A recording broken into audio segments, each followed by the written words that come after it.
I just feel like, who would I be if I didn't keep it real with y'all and tell y'all exactly what's going on? So, and also like, who would I be if like, I feel like this whole community would be pointless if in my time of need I can't lean on my tribe and ask for prayers, ask for help, ask for, you know, really, like, I feel like this whole situation is a humbling experience, and it's really calling for me to like really, I don't want to say completely shed your ego, because you need your ego, but you know, like, shed your ego. And yeah, like, are you really shameless? Are you really transparent? Are you really sharing your journey?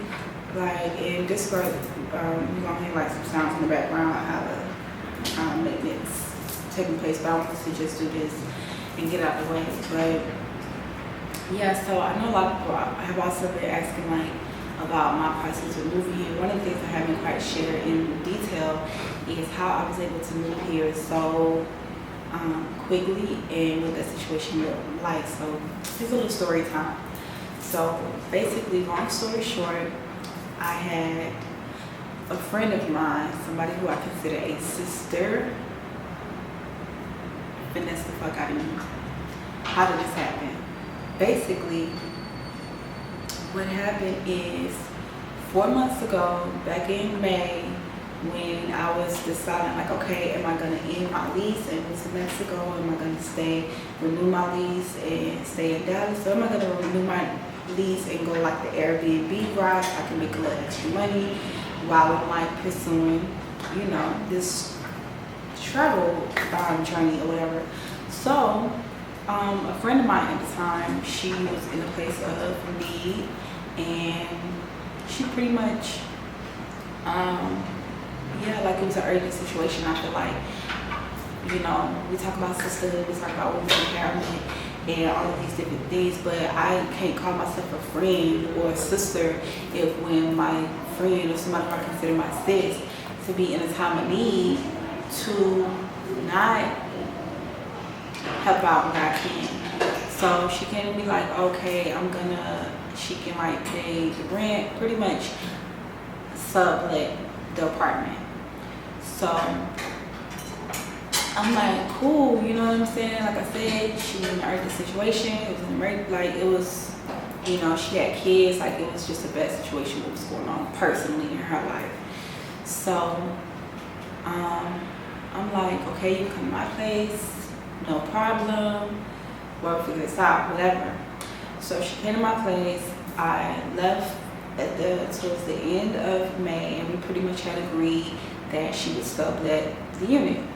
So come to find out, 4 months later, it's October 5th. It's October 5th. Come to find out, sis hasn't paid not one bill, not one piece of rent, not one bill, and pretty much I'm about to get evicted in my apartment in Dallas off the strength of somebody else who's been lying to me for 4 fucking months. So basically, when I first moved, they had told us like, okay, we're going through a management change, so pay the you know, start paying your rent cashier's check. So June come around, July come around, she tell me, you know, she paying the rent and the cashier checks, whatever the case may be. So by the time July come, y'all know I went back to Dallas because I had a show. So I went back to Dallas, and while I was there, you know, I didn't know anything about nothing that was going on. For all I know, as far as I knew, the rent and everything was paid up to that part. Everything was cool. So I get back, and I finally, something telling me log on to the online portal. I log on to the online portal, and I see that it was $6,455 behind in rent. So I'm like, what the fuck? So I asked her about this. She say, oh, they haven't updated the online portal yet because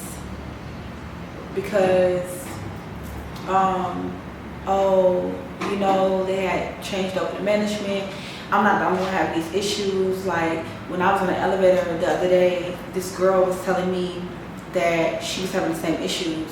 So of course, like, I'm thinking like, why would she lie? So, you know, again, I believed her, took it for a grain of salt, gave her a little bit more grace, let it be what it was.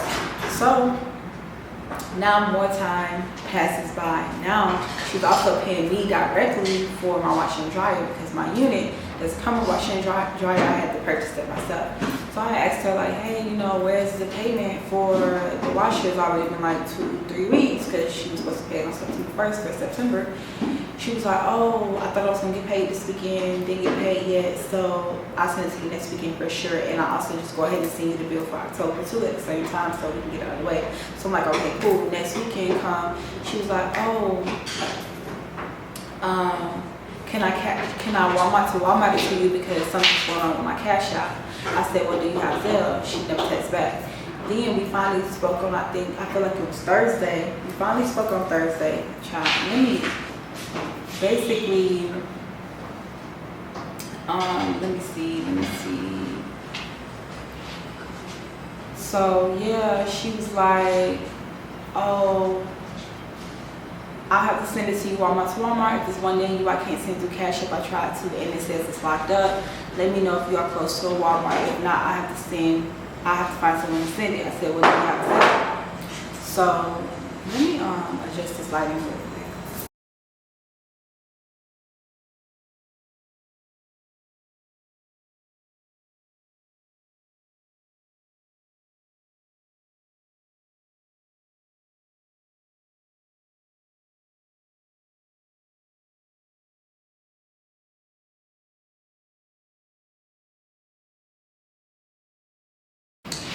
So I said, hey, what do you have Zelle? So she never texted me back. So at this point, I said, you know what? Let me call the office again, because something just did not feel right. So I went ahead and called the office, asked them, hey, can you give me my current balance for rent? They said $6,455. So I'm like, okay, so y'all are up to date on the online portal as far as the rent balances and stuff? They was like, yeah, we've been up to date since July. Like that was July and August when we had residents paying in, paying the cashier checks and money orders or whatever, but we've already updated the portal and everything should be up to date. So I'm like, okay, so again, ain't nobody been having issues as far as this and that. They was like, no, they pretty much told me, no, this is the balance, like, and then when I did the math, at the end of the day, if that was the case, August and September at this point should be taken care of, or at least September. But doing the math, that pretty much means that June, July, or August, or September has not been paid for. That's my rent was about $1,500. You also talk about late fees that are being accrued. That's June, July, August, September. Late fees being accrued. So I'm like, okay, that sounds pretty accurate. So I'm like, okay, cool. Like I don't know what else to do at this point. So now at this point, I'm like, okay, I have no choice but to like proceed with taking action, but still kind of giving her grace, because I don't want to believe that this person would fucking fuck me over like this. Like of all people, I did not want to believe that. Like you would do this to me, like the person that looked out for you when you had this situation going on. Nevertheless, these people said, no, this is your rent. We have not received anything from you. So, long story short, if y'all don't know this, if a person stays in your residence for at least 30 days, hold on a second. If a person stays in your residence for at least 30 days, they are considered a squatter. And squatters have rights. And in the state of Dallas, you cannot just go to your own apartment, your place, kick a person out, remove this stuff out, or you're gonna get arrested, because squatters have rights. So in my mind, now what am I supposed to do? I'm in a situation where I gotta figure out, like, my lease is ended. My lease is ended in Mexico. Do I renew my lease, go back to Dallas, and pretty much be in a position where I'm gonna fuck around and be homeless, because nobody just got $8,000 just laying around just to pay at, the last minute like that, off the strength of somebody else's wrongdoing. Or do I at least secure my housing situation while I figure this situation out? Because come to find out, I have to handle this civilly. There's nothing that anybody can do. Like the landlord can't get involved, the police can't get involved until you have to go handle it civilly and go through the justice of the peace court. Yeah, so at this point I'm like, I got all the information that I need to get from the justice of the peace court, from the civil aid and all of these people. They told me everything I need to know, that I have to like handle this situation legally or I can get arrested and get in trouble. Because if I'm being real, I was at the point where like I feel like I'm gonna have to pull up, y'all know, but really trying to stay high. Like, y'all, I'm already at a point where I'm getting to peace with this situation, because I've already been through the emotions. I've already cried about it. I've already shed tears over it. I've already wasted energy and everything else, and I'm already about to be out of money and probably bad credit and like all of this other shit out the street for somebody else. So yeah, at this point I'm like, okay, I'm gonna at least wait a couple of days, because again, learning lessons. If y'all see my video about repeating cycles, you already know this is what I was talking about, like repeating fucking cycles of letting people take advantage of me, unfortunately. Because being honest, like I get so blindsided by people that's close to me, by people I'm close to, by people I consider friends, by people I consider sisters, because why would you do this to me? But it's like, if people would do anybody else fucked up any type of way, they'll do you like that too. Because at the end of the day, a person's character is their character, and nobody's the exception when it comes to a person's character. That's just real shit. So she texted me on Friday. Well, y'all can't see that. She texted me on Friday and said, "Great Rising, I'll be sending you the other 50 to you this weekend." Mind you, I sent her a screenshot about what they said about the rent on Wednesday, because they sent the email or whatever. The email was just saying, "Oh, please drop off money orders, blah, blah, blah." It wasn't necessarily anything that let her know that I knew what had been going on, right? It was just a regular email that they sent to our residents. So she texted me back Friday now. Mind you, I had texted her Sunday night asking her, "Do you have Zelle?" Because she was supposed to be sending me $100 for the wash and dryer. So now it's Friday. I'll send you the other 50 to you this weekend. I said, "You sent the first one, or is that what you're referring to?" She said, "Yes, I gave the money to someone to send to you on Monday. I thought you received it." And I'm like, "On Cash App?" "Yes, I have your Cash App information over." And I'm just like, first of all, why would you give somebody money to Cash App me and not let me know on Monday, "Hey, I'm about to send you some money. Be looking for a Cash App from such and such"? Why would you not get the receipts? Why would you not stand there while this person's sending your money that you acting like you barely have to somebody that you're sending money to, and not witness it with your own two eyes and not tell me? So then she said, "Well, looks like I got. I'm glad I didn't give them $100. Shake my head. They don't have an iPhone, so I can't even text them. I'm gonna have to send it either way, so it's okay. I just know now." And then again, she said, "I ran into another resident on the same floor yesterday. She said they still haven't updated her rent either." Mind you, I didn't even say nothing about that yet. She just volunteered this information a couple days later after not texting me back. So I texted her on Sunday and said, "Good evening, you still sending it?" She did text back. I said, "Also, did you pay rent yet?" She didn't text back. Because at this point, I already know what's going on. I'm just getting evidence at this point, because, baby girl, we're going to have to go to court about this. Like, ain't no way in hell I'm about to be out of $8,000 and you about to just live rent free in my place for 4 or 5 fucking months and get away with it. So now I called them today. Come to find out, they actually are about to enforce the eviction on Friday. It's Wednesday. So they're basically telling me, like, once they enforce the eviction, from what I know about the laws, I'm still waiting to get clarity on the information. But typically the letter that I've seen says 3 days. You got to pay that balance, or you got to be out in 3 days. If they enforcing it on Friday, you got to be out by Monday or pay $8,000. So now here I am on Wednesday, just getting this information. Still haven't been able to get a hold of her, so I don't know what the fuck else to do. And like I said, who would I be if I didn't like, I've been sharing everything else with y'all, like if I didn't share this, because now this shit is literally damn near like interrupting and causing complications in my journey here in Mexico. Now I gotta find my way back to Dallas within a couple days. I have to figure out if I'm gonna just take this loss on this $8,000, be in a position where I'm gonna have an eviction and maybe in an even complicated situation if ever I decide to go back to America and have to get a place. Like I had goals, I had things that I want to do, Airbnb, like you know what I'm saying, these different things, not all of that, and even being here, not all of that is at risk. All of the strength of me being there for somebody else. So that's the tea. Like that's what happened. This is where I am. I don't know what to do. All I can do is just like pray. All I can do is ask for help, ask for, you know, people that support if they can in any way to support.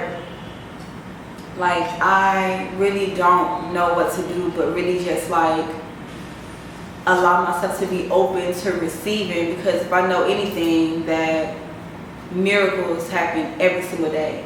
And I just have to believe that, you know, that can happen for me as well, because being honest, like I definitely was in a space of like, damn, I can't, like, not I can't, but not wanting to like get on social media, ask for help, because I just feel like I'm not oblivious to the fact that like a lot of us are in some crazy situations. A lot of us are in different positions, but I literally see it happen for others all the time, and literally that's just an excuse that I created in my mind to make myself feel like it can't happen for me when it can. You know what I'm saying? I literally have done the work to build a community, and I'm so grateful for y'all because y'all have been supporting me thus far. So now, you know, I'm in a position where I'm asking, like, I feel like I got 20,000 followers on Instagram now. If I can get 8,000, 4,000 of the new followers I just got, 8,000 followers to send $1, like I can, you know, pay off the eviction, get that out of the way, still let them take the apartment. Please, just get off my hands. I don't want nothing else to do with it. I can get my flight to Dallas, come back to Mexico, go to Dallas, get all my stuff out, sell shit. If y'all in Dallas, y'all want to come pick up shit, please do, because it's so much stuff and I don't know what to do with it, and she can't have it. For all I know, who knows? I don't know what's going on with stuff because it's in her possession right now, but at this moment I need to get back to Dallas. I need to get my stuff out of this apartment. I need to pay off $8,000 by Monday, which almost feels impossible. Like this is clearly just work that I need to do internally when it comes to like money mindset and stuff like that. But these are the things that I need to do. And like I said, if anyone can send $1, if I can get 8,000 people to send $1, you guys could help me in this situation. But thank you for watching. Thank you for all the support that you guys have shown me thus far.